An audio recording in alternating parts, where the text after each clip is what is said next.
চুপ করে থাকে। মা দুর্গার হাতে কটা অস্ত্র বলুন? কটা অস্ত্র? 9খানা অস্ত্র আছে মা দুর্গার হাতে। তাহলে মা দুর্গার হাতে যদি 9টা অস্ত্র থাকে, কার্তিক গণেশ থেকে আরম্ভ করে যত দেবদেবী আছে সকলের হাতে অস্ত্র আছে। মেয়েরা মায়েরা আপনাদের হাতে অস্ত্র আছে। আপনারা জানেন আপনাদের হাতে যে অস্ত্র আছে ও তো মা কালীর খাড়াও কিচ্ছু না। মা কালীর খাড়া মিস হতে পারে, কম মারবেন, গলা কাটতে পারে, নাও কাটতে পারে। মা দুর্গা ত্রিশূল ঢুকিয়ে দেন, ও ঢুকতে পারে, নাও ঢুকতে পারে। কিন্তু আমাদের সংসারে বাংলার মায়েদের কাছে যে অস্ত্র আছে, এই বারটা একটু কমাও, বেসটা কমিয়ে ট্রাভেলটা বাড়াও, গেনটা বাড়িয়ে দাও। এইবার বাংলার মায়েদের হাতে যে অস্ত্র আছে, ইন্দ্রের বজ্র ফেল, কিন্তু এই অস্ত্র ফেল নয়। বলে দেবো কি মা, মায়েদের কাছে কি অস্ত্র আছে? দেবদেবীদের হাতে থাকে, আর মায়েদের ট্রেনে টামে বাসে কেউ ডিস্টার্ব করছে, খাপ থেকে বের করো, খাপ থেকে বের করো আর স্টার্ট করো। তুমি মনে করছো আমি একা, তুমি একা নও। তুমি তোমাকে একা বলে মনে করছো, তাই নারী কখনো একা নয়। এই নারী পুরুষকে জন্ম দিয়েছে, ভালো করে মনে রাখবেন। এই নারী এ সৃষ্টিকে জল আদি স্থলকে কে জন্ম দিয়েছে? কোনো না কোনো মাই জন্ম দিয়েছে। এই নারী কখনো ভীরু না, এই নারী কখনো নিঃস্ব না। নারী যদি জানতে পারে সে কত বলশালী, সে কত শক্তিশালী, তাহলে নারী অপমান পৃথিবীতে সেদিন থেকে আর হবে না, বন্ধ হয়ে যাবে। মন দিয়ে শুনুন, আমি প্রথমেই বলেছি রামায়ণ মহাভারত গালগপ্পের গ্রন্থ। কেন বলেছি গালগপ্পের গ্রন্থ? প্রমাণ দেখে নিন। সীতাকে তুলে নিয়ে গেছে রাবণ। রাবণ যখন তুলে নিয়ে গেল, যুদ্ধ করে যখন সীতাকে ফিরিয়ে আনলো, সীতা বললে, হে প্রভু, আপনি আমার জন্যে রাবণকে পরাস্ত করেছেন, এর জন্যে আমি ধন্য। কিন্তু যাকে আমরা পুরুষোত্তম পরমেশ্বর রাম বলি, তিনি কি বললেন? হে সীতা, কুকুর যেমন ঘিকে চাটলে সেই ঘি কোনো কাজে লাগে না, তেমনি তুমিও কোনো কাজের নাও। বাল্মীকি রামায়ণ, গোরখপুর প্রেস, মূল সংস্কৃত পড়ে দেখে নেবেন। যদি ভুল কথা বলি থাকি আমাকে বলবেন। যিনি পুরুষোত্তম রাম, যারা মনে করেন রামের মতো স্বামী আমার হোক, তাহলে সেই রাম সীতাকে এত অপমানজনক কথা কি করে বলল? শুধু তাই নয়, ধর্ম নারীকে কখনো সম্মান দেয়নি। ধর্ম নারীকে শুধুমাত্র অসম্মান করেছে, অপমান করেছে, অপবাদ করেছে, আর কিচ্ছু করে। তুলে ধরছি, ভালো করে শুনুন। রাম সীতাকে ছেড়েছিল, সীতা রামকেও ছেড়েছিল। রাম অগ্নি পরীক্ষা কেন নিল? সীতা অসতী কিনা, যে তুমি আগুনের ভিতরে ঢোকো আর বেরিয়ে এসো। তুমি যদি অক্ষত অবস্থায় চলে আসতে পারো, আগুন যদি তোমাকে না পোড়ায়, তাহলে জানবো তুমি সতী। আচ্ছা রাম, রাবণ যদি সীতাকে উঠিয়ে নিয়ে গেল, তুমিও তো সীতার ছেড়েছিলে। সীতার সতীত্ব পরীক্ষা নেওয়ার জন্যে সীতাকে আগুনের ভিতরে ঢোকানো হলো, তুমি কেন ঢুকলে না সতের পরীক্ষা দেওয়ার জন্যে? যে হে সীতা, তুমি আর আমি এতদিন কাছাকাছি ছিলাম না, দেখো আমি আগুনের ভিতরে ঢুকে পরীক্ষা দিচ্ছি, আমি সৎ আছি, এবার তুমি পরীক্ষা দাও। পরীক্ষাটা সংসারে শুধু নারীর বেলা, বেটা ছেলেরা কি কোনো দোষ করে না? পাড়ার মানুষ চোখ ঠেলে, ওই বউটা খুব খারাপ, ওই বউটা খুব খারাপ। কেন? ওই বউটার কাছে 8টা 10টা পুরুষ মানুষ গেছে, তাই ওই বউটা খারাপ। বলুন তো, কোনো বেটা ছেলে যদি ওই বউটার কাছে না যেত, ওই বউটা কি খারাপ হতো? ওই বউটাকে কে খারাপ করেছে? পুরুষ মানুষে খারাপ করেছে। তাহলে সেই পুরুষ শাসিত সমাজে নারীর সম্মান কোথায়? নারীর সম্মান নেই। তাকিয়ে দেখুন, শুধু এই নয়, বারে বার একটা নারী 5টা বিয়ে হয়েছে, একটা নারী 6টা বিয়ে হয়েছে, একটা নারী 2টো বিয়ে হয়েছে, 3টে বিয়ে হয়েছে। আর বেটা ছেলেগুলো মেয়েদের বললে পতি ছাড়া যদি অন্য পুরুষের কথা ভেবেছ, অগ্নিকুণ্ডে নরকে পড়বে, তেল টকবক করে ফুটবে, তার ভিতরে জমদূত তোমার হাত পা বেঁধে ফেলে দেবে। মেয়েরা দেখলো বাবা অন্যদিকে চেয়ে লাভ নেই, রান্নার সময় 2-1 ফোঁটা হাতে পড়ে, তাই যা অবস্থা হয়। আর মরার পরে যদি তেলের কড়ার ভেতরে ঢুকিয়ে দেয় তাহলে কন্ডিশন কি হবে? তাহলে মেয়েরা যদি অন্য কারোর কথা ভাবে, এদের তেলের কড়ায় ফেলে দেওয়া হবে। কিন্তু বেটা ছেলে, এর বেলা কিচ্ছু হবে কেন ভাই? শাস্ত্র থেকে, বৈদিক যুগ থেকে, পৌরাণিক যুগ থেকে, ঐতিহাসিক যুগ থেকে, সেখান থেকে আজও পর্যন্ত তোমরা 2টো 3টে 4টে বিয়ে করতে পারো। আর মেয়েরা যদি করেছে সেই জায়গায় অসুবিধে, মেয়েরা চরিত্রহীন। তোমরা 4টে মেয়ের সঙ্গে সম্পর্ক রাখতে পারো, একটা মেয়ে যদি 2টো ছেলের সঙ্গে সম্পর্ক রাখে সে অপরাধ। জন্যে দোষী কারা? আপনি, আমি, আমরা প্রত্যেকেই যারা এখানে আছি দাঁড়িয়ে। একটা মানুষ বলতে পারবেন না যে এই ভাবনা আমরা ভাবি না। ঠাকুর, আমরা একটু অন্যরকম ভাবি। আমি প্রমাণ দিয়ে দিচ্ছি, বুকে হাত দিয়ে তারপর বলবেন যে আপনি পুরুষ শাসিত নিয়ম মানেন না, সার্বজন সুখিনা ভবন্তুহু, এই নিয়মটা মানেন। আপনার ছেলে যদি রাত্রিরে মেলায় যায়, আপনি কি বলবেন? এই কোথায় গেছিলিস রে? বাবা মেলায় গেছিলাম। ভোরবেলা এসে ঢুকলি, এতক্ষণ কোথায় ছিলিস বলে যেতে পারিসনি? কিন্তু আপনার মেয়েটা যদি রাত্রে মেলায় যায়, আপনি কি বলবেন? তাকে 2টো একটা কথা বলে ছেড়ে দেবেন না তার গালপাটিটা লাল করবেন? গালপাটিটা লাল করবেন কেন ভাই? বেটা ছেলের গালটা লাল হলো না, তোমার মেয়েটা রাত্রে মেলায় গেছে বলে তার মারধর কেন?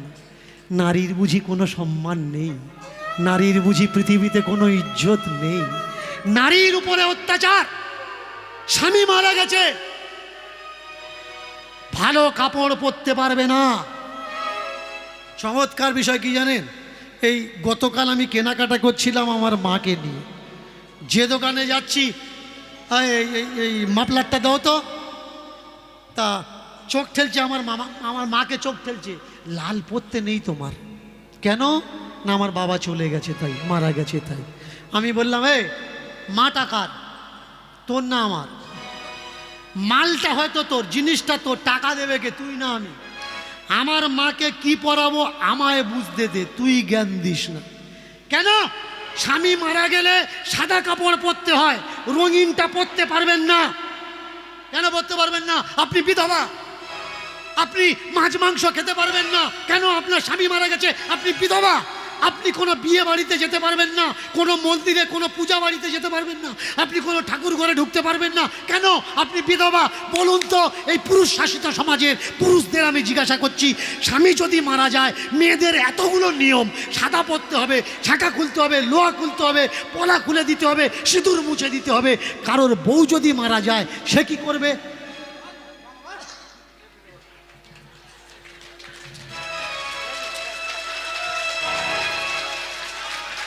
তার বেলা কোনো নিয়ম নেই কেন? আগে বোঝা লাগবে বাবা, এই তোমরা যেটা জানো না এটা সম্পূর্ণ মিথ্যা। নিয়ম কারা বানিয়েছে?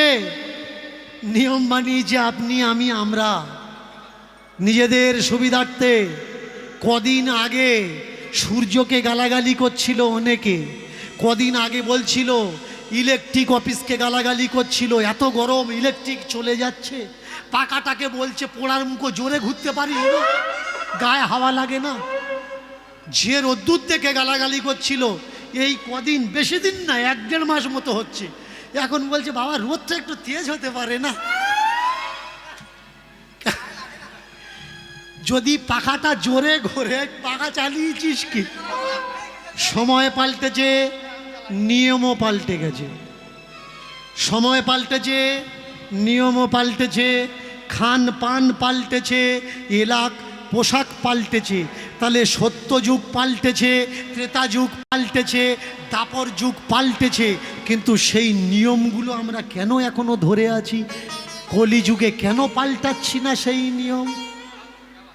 এক মেয়ে স্বামী মারা গেছে 4-5 বছর, শাশুড়িকে বলছে, ও মা একটা কথা বলবো, কিছু মনে করবে না? বললে না। বল দেখি বাবা, কি বলছিস? বলে, ও বাবা, আমি না 3 মাস অন্তঃসত্ত্বা, 5 বছর স্বামী মারা গেছে, 3 মাস অন্তঃসত্ত্বা হয়েছে। শাশুড়ি চুপি চুপি খবর দিলে মেয়েটার বাবা, কাকা, জ্যাঠামশাই, পাড়ার লোকজন থেকেছে, ডেকেছে, মোড়লদের ডেকেছে, গ্রামের উঠোনে গরমের সময় হ্যাচাক লাইট জেলে, এখন তো তখন আর কারেন্ট ছিল না, হ্যাচাক লাইট জেলে কয়েকশো মানুষ এক জায়গায় বসে, ঝানলা পাতা আছে, চট বিছানো আছে, মাঝখানে মেয়েটাকে ডেকে পাড়ার মোড়ল জিজ্ঞাসা করছে, বৌমা সত্যি কথা বলো, ছেলেটা কার, বাচ্চাটা কার? বলুন। ওই মেয়ের বাবা জ্যাঠা ওই সমাজে মাথা উঁচু করে থাকতে পারবে কি? মেয়েটার বাবা জ্যাঠামশাই মাথাটা নিচু করে আছে, আর বৌমা উঠে দাঁড়িয়েছে, করজোড়ো করে বলছেন, আপনারা সত্যি বিশ্বাস করুন, আমার গর্ভে যে ছেলে, এই ছেলেটা কোনো কলঙ্ক নয়, স্বর্গের রাজা ইন্দ্রের ঔরসে আমার গর্ভে বাচ্চা এসেছে। বললে, আবার বলছি সত্য কথা বলো, মিথ্যে কথা বলার জায়গা পাওনি। ইন্দ্রে স্বর্গের রাজা, সে তোমার গর্ভে বাচ্চা দিল কি করে? বললে, শোনো, আমি এক বাবাজিকে সেবা করেছিলাম, বাবাজি মন্ত্র শিখিয়ে দিয়েছিল, আর সেই মন্ত্র দ্বারা আমি যাকে খুশি তাকে চাহিদা করতে পারি। তা আমি দেখলাম আমার স্বামী একা, তার ভাইটাই কেউ নেই, আমি মরে গেলে আমাদের বংশে প্রদীপ জ্বালানোর মতো কেউ থাকবে না, বংশ প্রদীপ থাকবে না, তাই বাচ্চা নেওয়ার জন্যে ইন্দ্রকে মন্ত্র উচ্চারণ করে ডাক দিলাম, সে আমার গর্ভে পুত্র সন্তান দিয়ে দিল। গ্রামের মোড়ল মশাই বললে, বৌমা কি করতে ইচ্ছা হচ্ছে জানো? তোমাকে 4 হাত পা বেঁধে ওই খালের জলে চেপে তোমায় মেরে দিই, তোমার 4 হাত পা বেঁধে কাঠ সাজিয়ে চিতা তৈরি করে তার উপরে জ্বালিয়ে তোমায় তুলে দিই। তোমার ইচ্ছা করছে কি জানো? ঘাড় ধাক্কা দিয়ে এই বাড়ি থেকে নর্দমার দিকে তোমায় ফেলে দিই। বৌমা বললে, হ্যাঁ আমায় দাও। আমি এতবার করে বলছি, তোমরা বিশ্বাস করছো না। তাহলে মহাভারতে যে লেখা আছে, কুন্তির গর্ভে, মাদ্রির গর্ভে দেবতারা পুত্র দিল, বললে ভারতে হতে পারে, মহাভারতে হতে পারে। তাহলে মহাভারতে যদি হতে পারে, বাস্তবে হয় না কেন? বাস্তবে যখন হয়েছে তখন আমাকে বলছেন, এই মেয়েটা দুশ্চরিত্রা, এর মুখ দেখলে পাপ হবে, বাড়ির থেকে বের করে দাও। তাহলে যে দুশ্চরিত্রা মেয়েদের কথা মহাভারতে, রামায়ণে লেখা আছে, সেই গ্রন্থ লাল কাপড় বেঁধে পূজা করছো, বাড়ির থেকে নর্দমায় ফেলে দাও না কেন? কি করার দরকার? ওগুলো ধর্মগ্রন্থ, ওগুলো নোংরা কথাগুলো প্রণাম করছো। আর বাস্তবে যদি সত্যি সত্যি কোনো দেবতা এসে কারোর গর্ভে বাচ্চা দেয়, তখন সেটা অসমাজ, কলঙ্কের মতো কাজ। আসলে কি জানেন মোড়ল মশাই, আমি 3 মাসের অন্তঃসত্ত্বা না, আমি আপনাদের চেক করছিলাম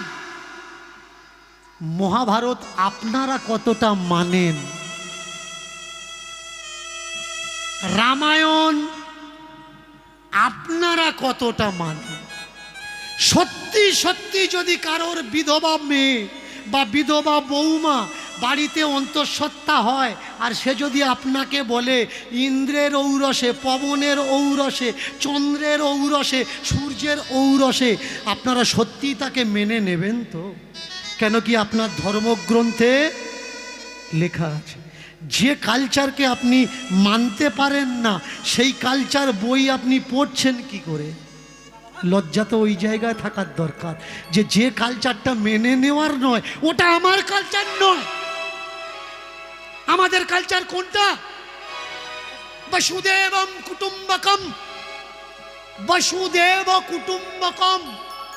অন্যকে আমরা কুটুম্ব বলে মনে করি, আমরা অজানা মানুষকে কুটুম্ব আত্মীয় বলে মনে করি। এই হচ্ছে আমাদের ধারণা, আমাদের সংস্কার। বাচ্চাকে বলে না, বাচ্চাকে দেখিয়ে শেখানো লাগে। এবার প্রদীপখানা নিয়ে, এবার প্রদীপখানা নিয়ে, এবার প্রদীপখানা নিয়ে, এবার প্রদীপখানা নিয়ে, এবার প্রদীপখানা নিয়ে, এবার প্রদীপখানা নিয়ে, এবার প্রদীপখানা নিয়ে, এবার প্রদীপখানা নিয়ে। মিষ্টি মিষ্টি উলুধ্বনি জয়ধ্বনি, পুষ্প বৃষ্টি উলুধ্বনি জয়ধ্বনি দিয়ে, পুষ্প বৃষ্টি উলুধ্বনি জয়ধ্বনি দিয়ে, পুষ্প বৃষ্টি উলুধ্বনি জয়ধ্বনি দিয়ে। আরতি করে গো, আরতি করে গো, আরতি করে গো, আরতি করে গো, মিষ্টি মিষ্টি উলুধ্বনি আরতি করে গো, মিষ্টি মিষ্টি উলুধ্বনি আরতি করে গো, মিষ্টি মিষ্টি জয়ধ্বনি আরতি করে গো। আর মিষ্টি মিষ্টি জয়ধ্বনি আরতি করে গো। ফল আদি মিষ্টান্ন তাহাতে সাজাইল, আর ফল আদি মিষ্টান্ন তাহাতে সাজাইল, এবার ফল আদি মিষ্টান্ন তাহাতে সাজাইল, এবার ফল আদি মিষ্টান্ন তাহাতে সাজাইল।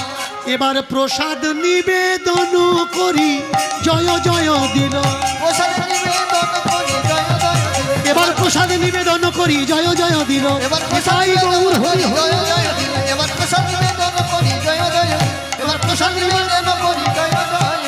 তারা জয় জয় দিল হে, জয় জয় দিল হে, জয় জয় দিল হে, জয় জয় দিল হে। বাপ আর ছেলে মিলে জয় জয় দিল হে, আরে বাবা আর ছেলে মিলে জয় জয় দিল হে, বাপ আর ছেলে মিলে জয় জয় দিল হে। আরে বাবা আর ছেলে মিলে জয় জয় দিল হে। এবার সবে মিলি জয়ধ্বনি শঙ্খের ধ্বনি করে, উলুধ্বনি উলুধ্বনি। শঙ্খের ধ্বনি করে, এবার সবে মিলি জয়ধ্বনি শঙ্খের ধ্বনি করে। এবার সবে মিলি জয় ধ্বনি শঙ্খর ধ্বনি করে। দেখো প্রেম আনন্দেতে দেখো মন্দিরের ওপরে, আর প্রেমানন্দে দেখো এবার মন্দিরের উপরে, এবার প্রেমানন্দে দেখো এবার মন্দিরের উপরে, এবার প্রেমানন্দে দেখো এবার মন্দিরের উপরে, এবার প্রেমানন্দে দেখো এবার মন্দিরের উপরে। ওরে আমার,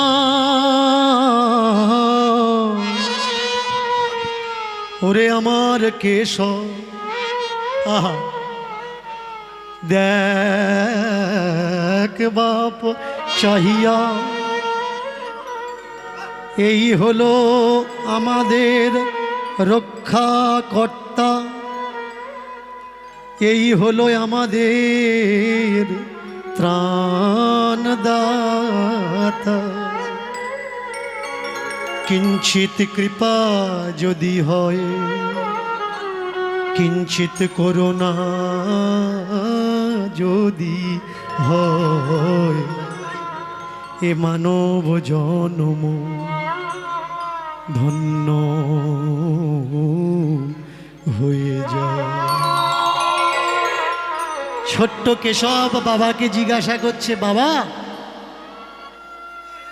এই যে পাথরটা পূজা করছো এটা কে? কে এটা? এটা আমাদের রক্ষাকর্তা,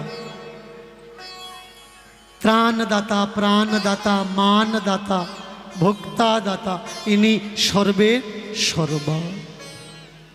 হায় হায় হায় হায়। বাবা, পাথর কখনো কেউ কাউকে রক্ষা করতে পারে? পাথর কি কখনো কাউকে খাওয়াতে পারে? পাথর কি কখনো মান দান দিতে পারে? পারে রে বাবা, পারে কেশব। আচ্ছা বাবা, এই তো কত জায়গায় মন্দির ভেঙে দিচ্ছে, তা কই মূর্তি তো কিছু বলছে না।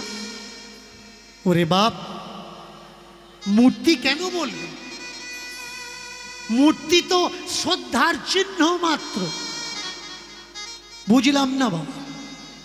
শোনো, মন্দিরে যে মূর্তিটা আমরা পূজা করছি এটা ভগবান নয়, ভগবানের মূর্তি মাত্র। যেমন আমি তোমার বাবা, তুমি যদি আমার কোনো ছবি তৈরি করো, ওই ছবিটা কি তোমার বাবা না বাবার ছবি? বললে বাবা ছবিটা তুমি নাও, ওটা বাবার ছবি মাত্র। সেই ছবির ওপরে যদি কেউ অত্যাচার করে, টর্চার করে, ছবি কি প্রতিশোধ নিতে পারে? নিতে পারে না। ওটা বাবা নয়, ওটা বাবার ছবি মাত্র। তদ্রূপ এই যে মন্দিরে আমরা মূর্তি পূজা করি, এটা কি? এগুলো হলো শ্রদ্ধা, যে তুমি তাকে কতটুকু শ্রদ্ধা করো। বাবা, এই যে ফল ফুলগুলো দিলে, এই যে নৈবেদ্য দিলে, আরতি করলে, সত্যি কি ভগবান খায়? জানিস রে কেশব, ভগবান খায় না। তবুও দিই কেন? দেওয়াটা হলো শ্রদ্ধার লক্ষণ, যে দেখো হে জগৎ শ্রেষ্ঠ পুরুষ, হে যুগ পুরুষোত্তম, আমার সংসারে যা জুটেছে আমি তোমাকে না দিয়ে গ্রহণ করব না। এটা হলো শ্রদ্ধা। এই মূর্তি পূজা এটা কাদের সংস্কার? এটা সনাতনীদের সংস্কার। তাই আজও পর্যন্ত প্রত্নতত্ত্ববিদেরা, আর্কোলজিস্ট এভিডেন্স খোঁজার জন্যে মাটি যখন খোদাই করে মূর্তি ওঠে। কেন? ভারতবর্ষের মানুষ মূর্তি পূজা করতে ভালোবাসে, মূর্তিতে তার ভগবানকে দেখতে ভালোবাসে। তবে হ্যাঁ, আপনার ইতিহাস জানা লাগবে মূর্তির, কোন মূর্তি পূজা করবেন আর কোন মূর্তি পূজা করবেন না। আপনাদের এই কাছেই একটা বড় মন্দির আছে দক্ষিণেশ্বর, বাবা দক্ষিণেশ্বরের মন্দির, বেশি দূরে না কিন্তু। আর এইদিকে চলে যাবেন দক্ষিণের দিকে, একটা মন্দির আছে বামন গাজীর মন্দির। বামন গাজীর মন্দিরে অনেকে ধাড়ি ধাড়ি মোরগ নিয়ে যায়, ওদের পেঁচড়া করা আছে, ছেড়ে দেবেন, ওরা ধরে নিয়ে পেঁচড়ার মধ্যে দিয়ে দেয়। বামন গাজীর পূজা বাংলায় হওয়া উচিত না। কেন উচিত না? এর জন্য বনবিবি গ্রন্থটা পড়বেন। যিনি দক্ষিণেশ্বর তিনি বাংলার রক্ষা করেছেন নাকি বামন গাজী বাংলার ক্ষতি করেছেন? এই সুন্দরবন অঞ্চল অনেক বিস্তৃত এরিয়া, এই সুন্দরবনকে রক্ষা কে করেছেন?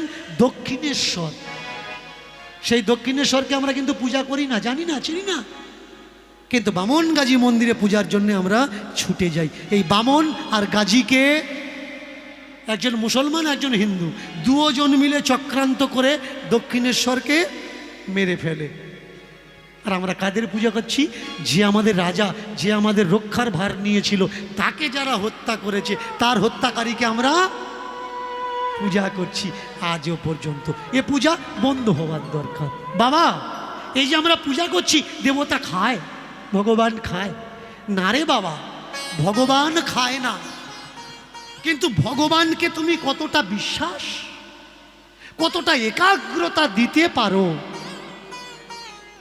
এটা তোমার কাছে তোমার পরীক্ষা মাত্র, এছাড়া আর অন্য কিছু না। ধন সম্পদের মধ্যে ছিল কিছু গোধন সম্পদ, গরু বাছুর।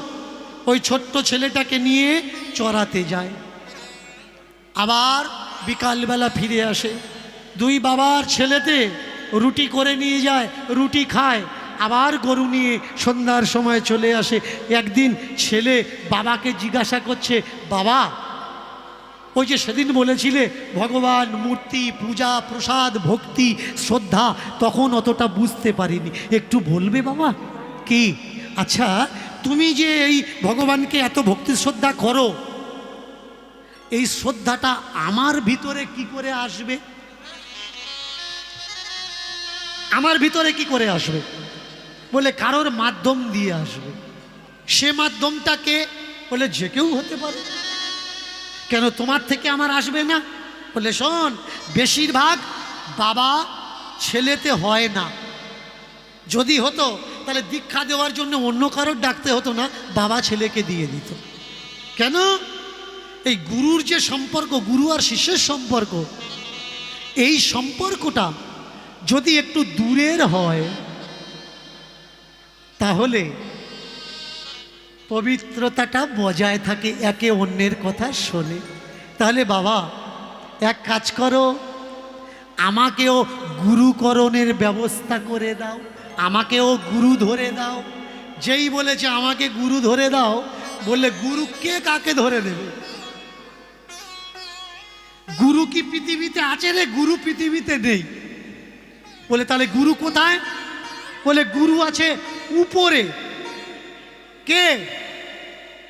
বলে এই যে যারা আমরা গুরু সাচ্ছি, মানুষ গুরু কখনো গুরু না। গুরু কে? বলে শোনো, গুরু সেজো না, গুরু সেজো না, গুরু সে জ না। গুরু সেজো না, গুরু সেজো না। সেজন বিনে এই পৃথিবীতে গুরু নেই একজন। ধ্রুব, প্রহ্লাদ সাধারণ রক্ত মাংসের মানুষ, তাকে দীক্ষা দেয়। আগে ক্ষেত্র তৈরি করো, দীক্ষা দীক্ষা করলে হবে না। তুমি যদি তৈরি না হও, দীক্ষা নিয়েও তোমার কিছু হবে না। তুমি দীক্ষা নিয়েছ, মালা জপছ, তিলক সেবা করছো, কিন্তু বাটকারাতে মাল কম দিচ্ছ, ও দীক্ষা কোনো কাজে আসবে না। তুমি গুরুমন্ত্র নিয়েছ, গুরুমন্ত্র তিন সন্ধ্যা জপ করছো, কিন্তু বর্ষার সময় গিয়ে ঘুঁটুটা দেখে বলছো এত দূর আসলো কেন রে? ঘুঁটু ঠেলে দিচ্ছ, কেমন? তাহলে ও দীক্ষা কিন্তু কাজ হবে না। আগে নিজে তৈরি হও। কোনো মানুষ গুরুর থেকে দীক্ষা নিতে হবে না। স্বপ্নে দেখবে তোমার কাছে আসবে, এসে বলবে আরে নাম নিবি, নিয়ে নে না। গুরু গুরু করে পাগল হও, পাগল হওয়া লাগবে। একটা বাবা মা তার ছেলেকে কোন জায়গায় পড়াবে পাগল হয় না? এই দেখুন না, কদিন আগে আমি দেখছিলাম দামি দামি স্কুলের সামনে ভোরবেলা থেকে বাবা মারা গিয়ে লাইন দিয়ে দাঁড়িয়ে আছে। কেন? অ্যাডমিশন নেবে তাই। গুরু এমনি এমনি পাওয়া যায়? খুঁজতে হয়, অন্বেষণ করতে হয়, পাগল হয়ে যেতে হয়। দেখবে উপর থেকে তোমার ভিতরে আসবে। তোর কোথায় খোঁজা লাগবে না বাবা, ক্ষেত্র তৈরি কর। ও বাবা, উপর থেকে যদি না আসে, তাহলে কোন দিন দেখবি তোর সামনের থেকে চলে আসবে। হেঁটে হেঁটে তোর কাছেতে আসবে পায়ে পায়ে, হেঁটে হেঁটে তোর পায়ে আসবে পায়ে পায়ে, হেঁটে হেঁটে তোর কাছেতে আসবে পায়ে পায়ে, হেঁটে হেঁটে তোর পায়ে আসবে পায়ে পায়ে, হেঁটে হেঁটে হেঁটে হেঁটে হেঁটে হেঁটে হেঁটে হেঁটে হেঁটে তোর কাছেতে আসবে পায়ে পায়ে, হেঁটে হেঁটে তোর পায়ে আসবে পায়ে পায়ে। সেদিন নিশি চিনে খোকা, সেদিন নিশি চিনে, সেদিন নিশি চিনে কথা, সেদিন নিশি খোকা রে সেদিন নিশি চিনে খোকা, সেদিন নিশি চিনে, সেদিন নিশি চিনে খোকা, সেদিন নিশি চিনে, সেদিন যেন ভুল করিস নে, সেদিন যেন ভুল করিস না, সেদিন যেন ভুল করিস নে, সেদিন যেন ভুল করিস না, যেদিন তোর বাড়িতে আসবে সেদিন যেন ভুল করিস নে, যেদিন তোর বাড়িতে আসবে সেদিন যেন ভুল করিস না, যেদিন তোর সামনে আসবে সেদিন যেন ভুল করিস নে, যেদিন তোর সামনে আসবে সেদিন যেন ভুল করিস না, যেদিন তোর বাড়িতে আসবে, যেদিন তোর সামনে আসবে, যেদিন তোর বাড়িতে আসবে, যেদিন তোর সামনে, যেদিন তোর বাড়িতে আসবে, যেদিন তোর সামনে আসবে, যেদিন তোর বাড়িতে আসবে, যেদিন তোর সামনে, যেদিন তোর বাড়িতে আসবে, যেদিন তোর সামনে আসবে, যেদিন তোর বাড়িতে আসবে রে খোকা, সেদিন যেন তুই চিনতে ভুল করিস না, সেদিন তাকে তুই চিনে নিবি। আচ্ছা বাবা, মেনে চলো স্বপ্নে আসলো না, আমার সামনে আসলো আমার গুরুজি, আমার গুরুদেব, আমি চিনব কি করে এ আমার গুরু? বললে বিচারে,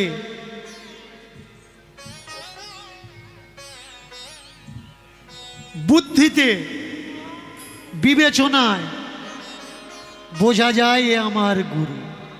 বলে বাবা আরেকটু পরিষ্কার করে বলে দাও।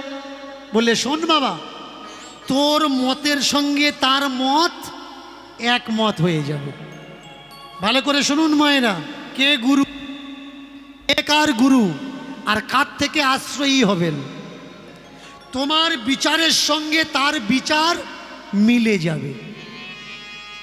তাকে প্রথম দেখার পর মনে হবে এনাকে আমি আগের থেকে জানি, আমি চিনি।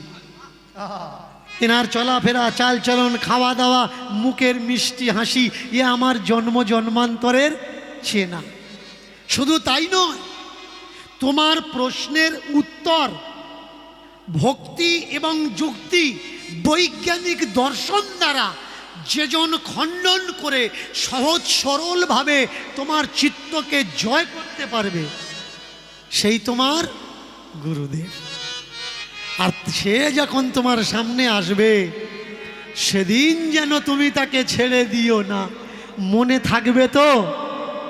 বলে হ্যাঁ, মনে থাকবে।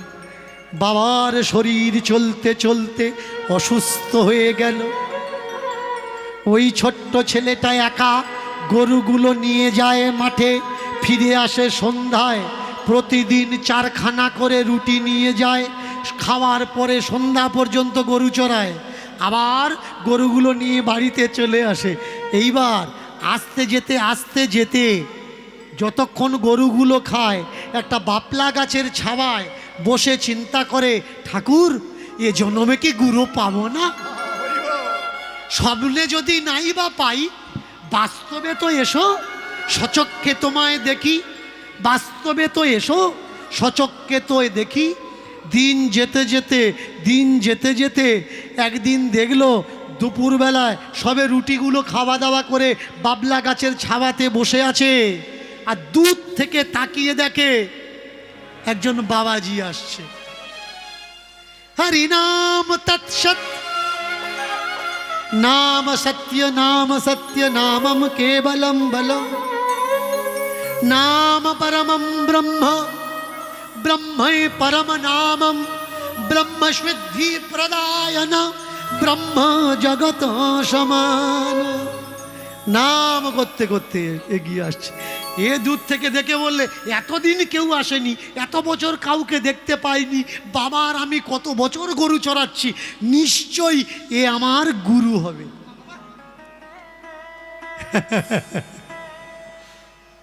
নিশ্চয়ই এ আমার গুরু হবে।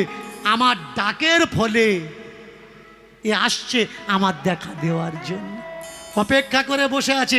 যত কাছে আসছে দেখছে সাদা সাদা সাদা। গুরুর পোশাকটা কি? সাদা। গুরুকে শুধু পোশাক সাদা হলে হবে না, ভিতরটা সাদা। শুধু বললে হবে না, বাবা জন্মাষ্টমী অনুষ্ঠান হবে, এবছর একটু বেশি করে দিস, বড় বড় দল করেছি। আমাদের ডাকার দরকার নেই, আমরা তো ধান্দাবাজ। সত্যি কথা বলছি, স্টেজে দাঁড়িয়ে আমরা ধান্দাবাজ। দুটো খারাপ, দুটো মন্দ, দুটো ভালো কথা বলে আপনাদের ইনকাম করা অর্থ কয়েক ঘন্টার ভিতরে আমরা লুট করে নিয়ে চলে যাই। ভক্তি করার জন্য, শ্রদ্ধা করার জন্য আমাদের মতন ফ্রড মানুষের কোনো প্রয়োজন নেই। নিজেকে তৈরি করুন, নিজেকে তৈরি করবেন, আমাদের মতো মানুষের দরকার হবে না। আর যতদিন নিজেকে তৈরি করতে পারবেন না, ততদিন আমাদের মতন ফ্রডেরা চলে আসবে, আপনার ব্যাংকের অ্যাকাউন্টটা খালি করে দেখবে। সাধু সাবধান, গুরু থাকবে বসে, গাছের ফল গাছে থাকবে, বৃন্ত যাবে খসে। গুরু মহান হয় না, মহান শিষ্য হয়। আর শিষ্য যদি মহান হয়, তার নামে গুরুদেবের নাম হয়ে যায়। কে চিন্ত রামকৃষ্ণকে যদি নরেন না আসত? কে চিন্ত পরশুরামকে যদি ভীষ্ম না জন্মাত? তাহলে কে চেনায় গুরুকে? গুরু গুরুকে চেনায়? গুরু গুরুকে চেনায় না, শিষ্য গুরুকে চেনায়। শিষ্য যদি যজ্ঞবান হয়, শিষ্যের জয় গুরুর চোখের জল এনে দেয়। পরশুরাম আর ভীষ্মর যুদ্ধে যখন পরশুরাম হেরে গেল, পরশুরাম দাঁড়িয়ে কাঁদছে, অম্বা বললে, হে গুরুদেব, তাহলে আমার মনোবাসনা আর কি পূর্ণ হবে না? বললে, দেখ, যদি আমি জিততাম তবু আমি জিততাম, আর আজকের আমি হেরেছি, আমি হেরেও জিতে গেছি। কেন জানিস? আমি হেরে গিয়ে আমি হারিনি, আমার শিষ্য আমায় বুঝিয়ে দিলে আমার দেয়া বিদ্যা,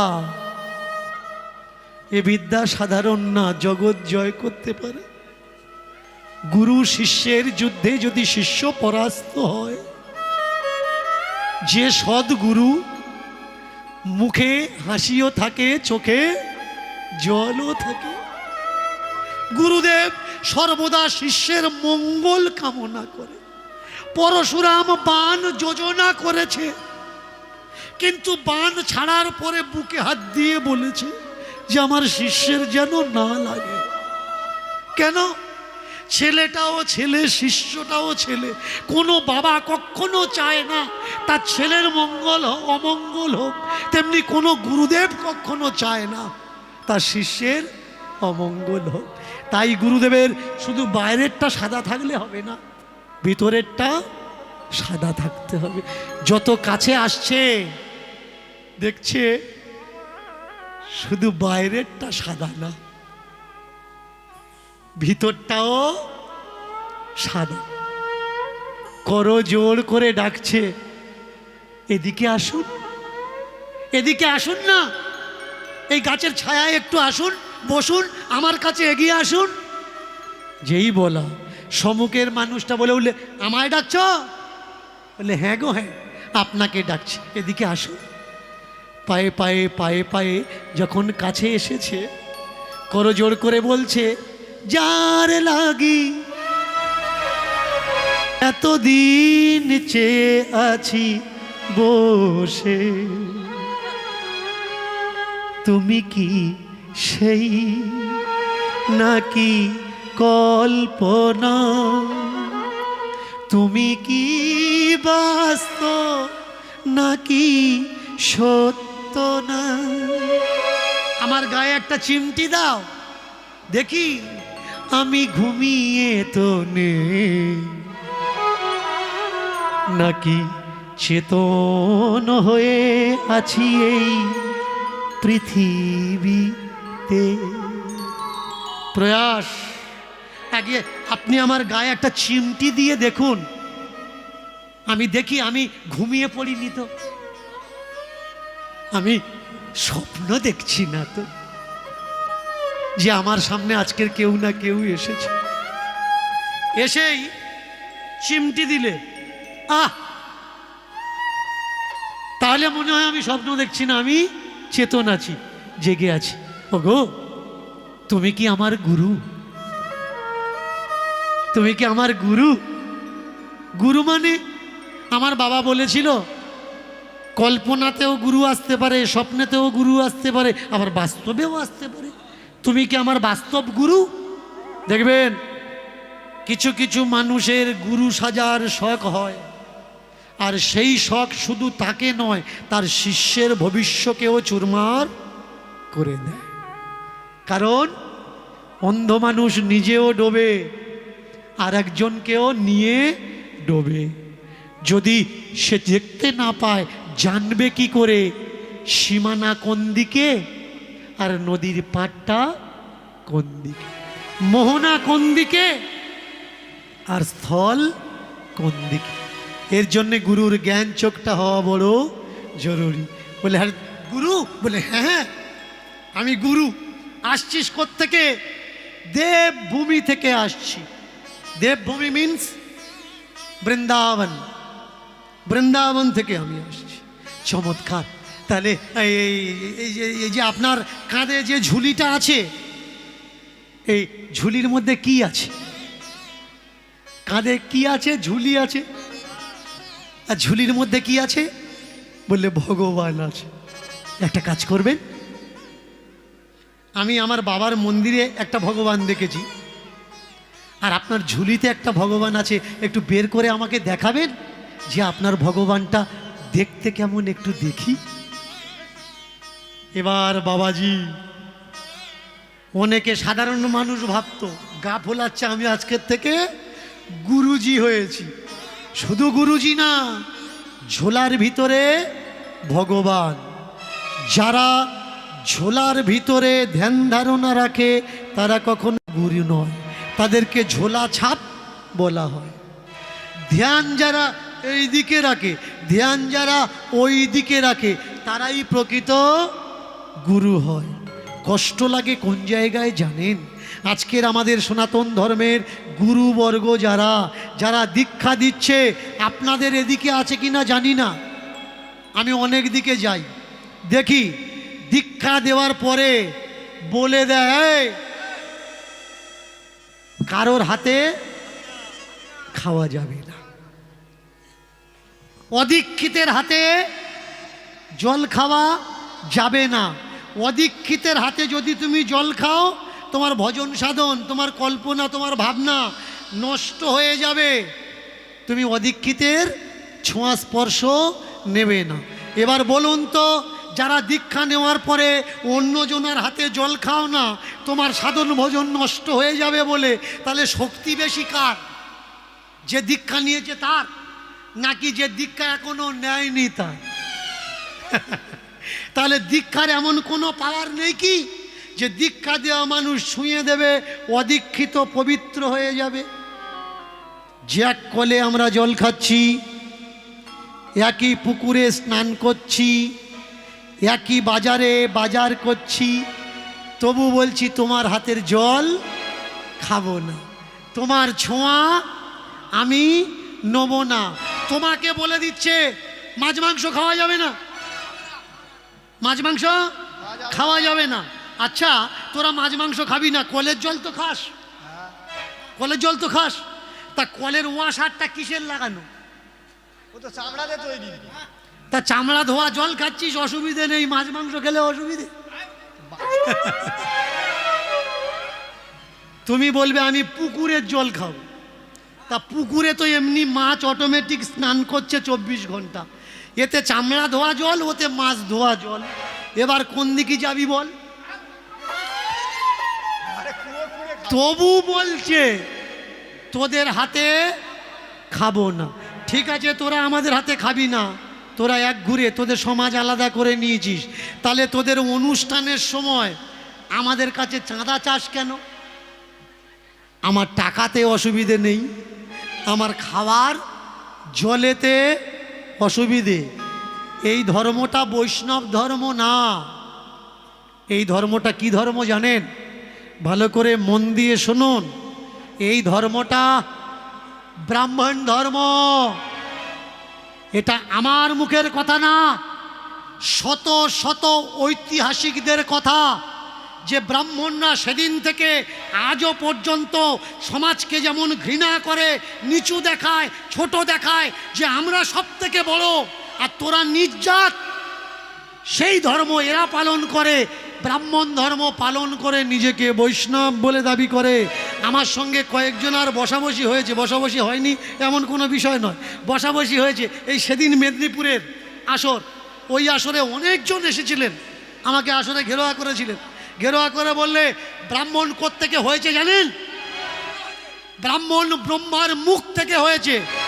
ভালো করে শুনুন, পিতামহ ব্রহ্মার মুখ থেকে ব্রাহ্মণ হয়েছে, হাত থেকে ক্ষত্রিয় হয়েছে, পেট উরোর থেকে বৈশ্য হয়েছে, শূদ্র হয়েছে, পায়ের থেকে 4টে জাত। জাত কিন্তু 4টে না, জাত কটা? জাত হচ্ছে 6টা। 6টা কি কি? ব্রাহ্মণ, ক্ষত্রিয়, বৈশ্য, শূদ্র, অনুত্তেজ আর নারী। এই হলো 6টা জাত। এই 6 জাতকে এরা 4 জাত বলে দিয়েছে। এইবার ব্রাহ্মণকে যে মুখের থেকে হয়েছে, ব্রাহ্মণ মুখের থেকে যদি হয় তাহলে ব্রাহ্মণ বড় হলো, পায়ের থেকে যে জন্মেছে সে ছোট। এবার বলুন, মুখের থেকে যদি চিবিয়ে কেউ রেখে দেয়, সেটা দামি না কমা দামি? সেটাকে কি বলে? এঁটো বলে, উচ্ছিষ্ট বলে। তাহলে মুখের থেকে যারা হলো ওরা তো এঁটো যন্ত্র, ওরা দামি কি করে হলো? মুখের থেকে বেরিয়েছিস মানে তো এঁটো। অসুবিধে হলে বলবে, কেমন? এরকম দেবো না, একটু বেশি দেবো?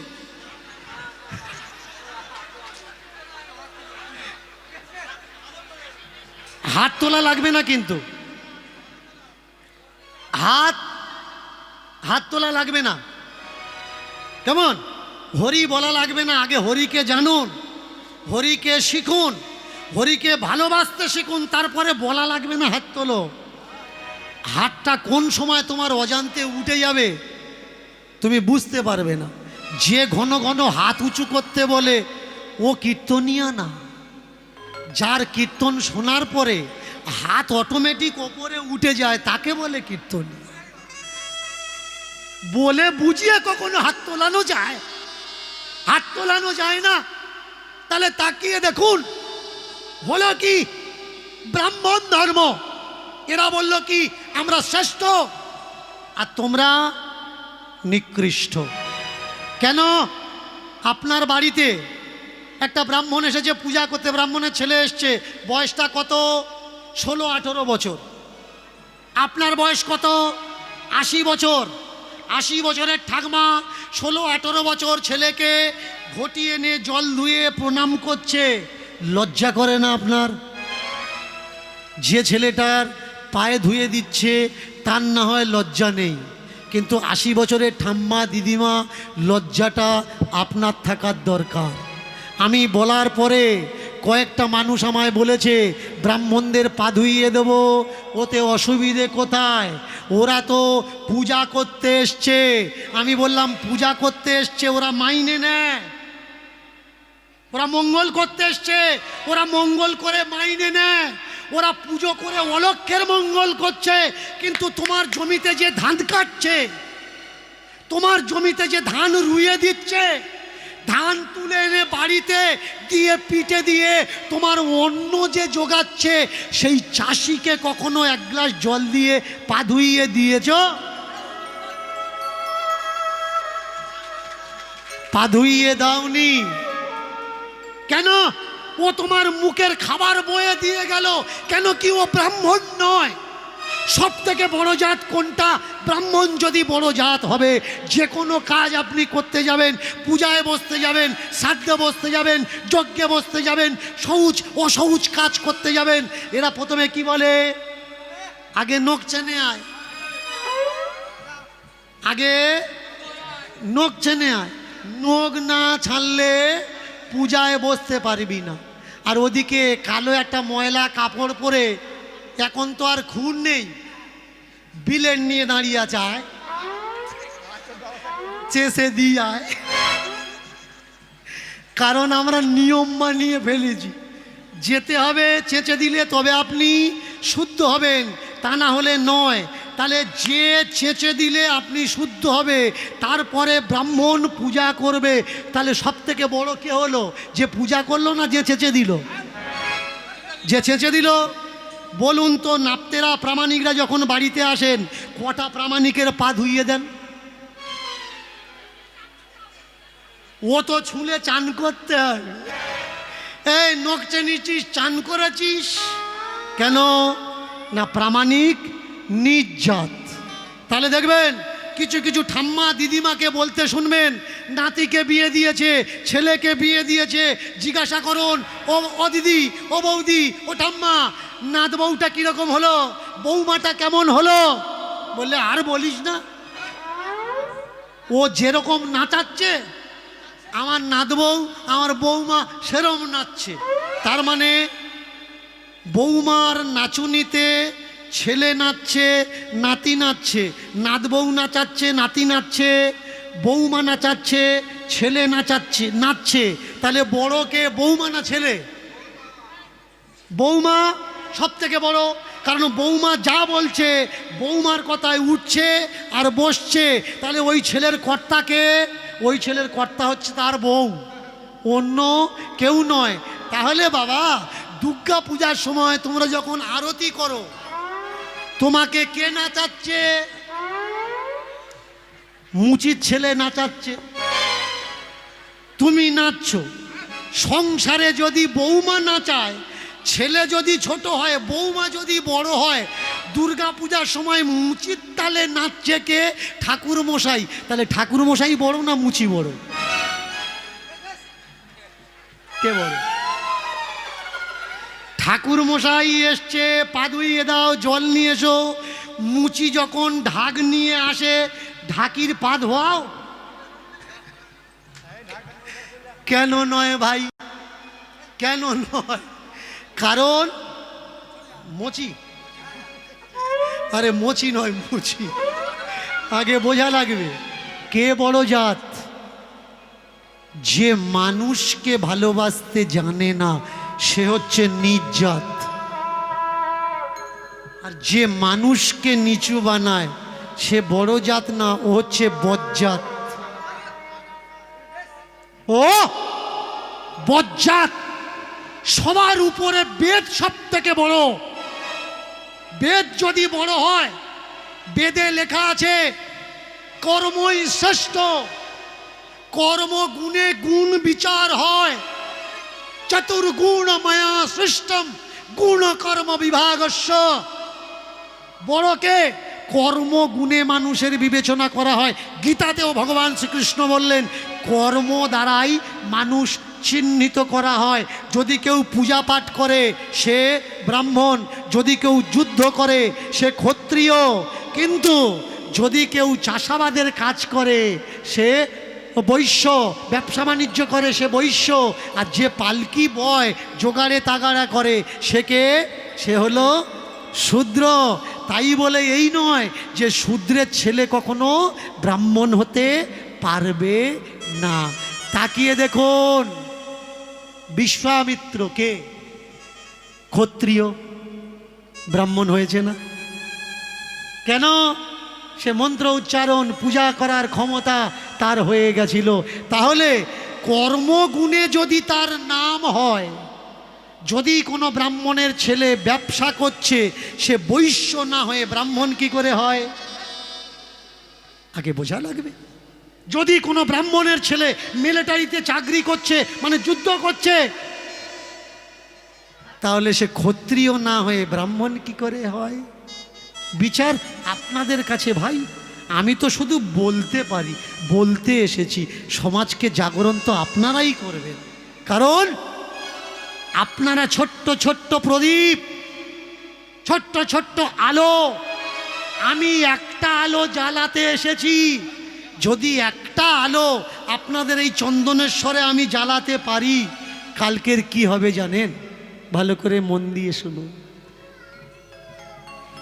একটি প্রদীপ যদি জ্বালাতে পারি, হাজার প্রদীপ জ্বলে উঠবে, হাজার প্রদীপ জ্বলে উঠবে। একটি প্রদীপ যদি জ্বালাতে পারি, হাজার প্রদীপ জ্বলে উঠবে, হাজার প্রদীপ জ্বলে উঠবে।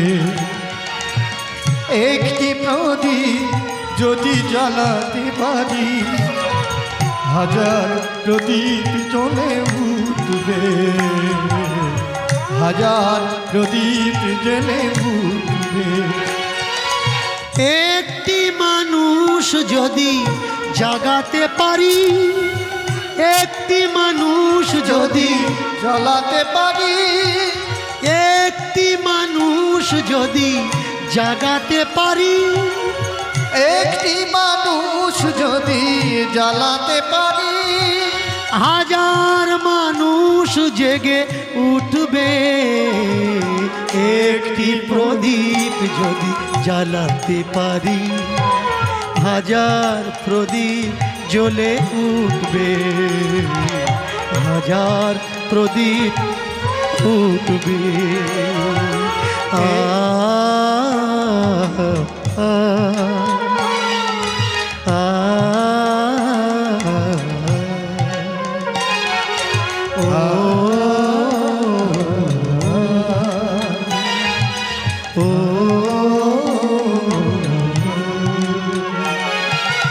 ওগো গুরুদেব করুণা করো, এই কেশবের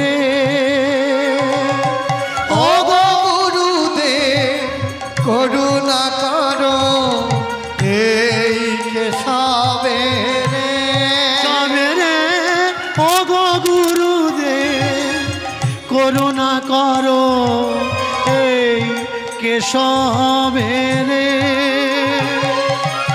ও গো গুরুদেব করুণা করো এই কেশবের আমি তোমার চরণ আশ্রয় করে আমি তোমার চরণ আশ্রয় করে আমি তোমার কৃপা আশ্রয় করে আমি তোমার কৃপা আশ্রয় করে যাব ভব পারে যাব ভব পারে। ওগো মনুষ্যরূপী গুরুদেব, আহা, দেখাও দেখাও ওই ঝুলির ভিতরে যে ভগবান আছে একটু দেখাও, একবারের জন্য দেখাও। আহ, বাচ্চাটার মুখের দিকে তাকিয়ে সদাচারী, নিষ্ঠাবান এবং শুদ্ধ সংস্কারী চেতা বলে মনে হলো। বাচ্চাটার এই মুখ দেখে আর থাকতে পারল না। ঝোলায় থেকে ভগবানটা বের করে বললে, এই দেখ খোকা, এটাই আমার ভগবান। এটা ভগবান? এ তো ছোট্ট গোল একটা পাথর। আমার বাবা যে ভগবানকে পূজা করে তার হাত আছে, পা আছে, মাথা আছে, আর তুমি এ কি ভগবান পূজা করো? এর না আছে হাত, না আছে মাথা, না আছে পা। বললে, এই দেখ, তোর বাবার ভগবান আর এই ভগবান দুটো একই ভগবান, কিন্তু শুধু রূপটা আলাদা। বলে, রূপটা আলাদা মানে? বলে, দেখ, ভগবান মৎস্য অবতার হয়েছে মানে মাছের রূপ, ভগবান কচ্ছপ অবতার হয়েছে মানে কচ্ছপের রূপ, ভগবান নৃসিংহ অবতার হয়েছে মানে নৃসিংহ রূপ, ভগবান বরাহ অবতার হয়েছে মানে বরাহ রূপ। ভিন্ন ভিন্ন রূপ, কিন্তু ভগবান এক। তাহলে এটা কোন রূপ? বললে, এটা শিলা রূপ। আচ্ছা, তাহলে এর হাত পা আছে? বললে, হ্যাঁ। তোর ওপরে নির্ভর করবে। তোকে দেখে যদি এ ভালোবাসে তাহলে এর হাত পা বেরোবে, আর তোকে যদি দেখে ভালো না বাসে তাহলে এর হাত পা বেরোবে না। বলে, কীরকম? বলে, এই দেখ, কচ্ছপ দেখেছিস তো? কচ্ছপ কচ্ছপ হ্যাঁ দেখেছি। এ কচ্ছপ দেখেছ? কচ্ছপ কিন্তু সবসময় হাত পা বের করেন। আশেপাশে যখন মানুষ থাকে তখন সে তার হাত পাগুলো ভেতরে, হাত মুন্ড ভেতরে ঢুকিয়ে নেয়, কিন্তু সে যখন নিজেকে নিরাপদভাবে, সুরক্ষিতভাবে, মেহসুসভাবে যে তাকে কেউ হানি করবে না, ক্ষতি করবে না, সেই সময় সে হাত পা বের করে। যেদিন এই ভগবান তোমাকে দেখে মনে করবে যে তোমার দ্বারা আমার কোনো হানি হবে না, ক্ষতি হবে না, সেদিন এই পাথর থেকে হাত পা বেরোবে। তাহলে ও গুরুদেব, এক কাজ করো, এবার দাও দেখি হাতে দাও, কি হাতে দাও, দাও দেখি হাতে দাও, দাও দেখি হাতে দাও, ঝুলির ভগবান দাও দেখি হাতে দাও, ঝুলির ভগবান দাও দেখি হাতে দাও। দাও দাও দাও আমার হাতে দাও।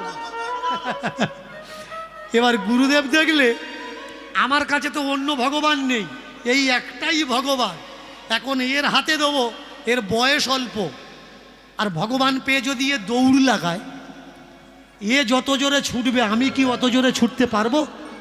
নিশ্চয়ই পারবো না।